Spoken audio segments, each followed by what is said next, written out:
వంకాయ బంగాళదుంప కూర. ప్యాన్లో 2 టేబుల్ స్పూన్ల నూనె వేసుకుని వేడైన తర్వాత 1 టీ స్పూన్ తాలింపు గింజలు, 1 ఎండుమిరపకాయ వేసుకుని వేయించుకోండి. తర్వాత కట్ చేసుకున్న 1 ఉల్లిపాయ, కరివేపాకు వేసుకుని మీడియం ఫ్లేమ్లో వేయించుకోవాలి. 4 చిన్న అల్లం ముక్కలు, 2 వెల్లుల్లి, 1 పచ్చిమిర్చి తీసుకొని కచ్చపచ్చగా గ్రైండ్ చేసుకొని ఇదంతా వేసేసుకోండి. దీనిని కలుపుకుంటూ పచ్చివాసన పోయేంత వరకు వేయించుకోండి. 2 బంగాళదుంపలను కట్ చేసుకొని వేసుకోండి. 1/2 టీ స్పూన్ పసుపు, ఈ దుంపలకి సరిపడా ఉప్పు వేసుకొని అంతా కలుపుకొని మీడియం ఫ్లేమ్లో 10 నిమిషాలు మగ్గనివ్వండి. దుంప ముక్క ఇలాగా ఉడికిన తర్వాత 300 గ్రాముల వంకాయలని కడిగి ముక్కలన్నీ వేసేసుకోండి.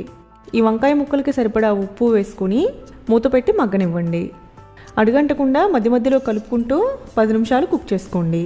వంకాయ ముక్కలు కూడా ఇలాగ మగ్గి ఉడికిన తర్వాత 1 టీ స్పూన్ కారం, కొత్తిమీర వేసుకొని 2 నిమిషాలు మూత పెట్టి మగ్గనివ్వండి. ఈ కర్రీ చాలా బాగుంటుంది, ట్రై చేయండి.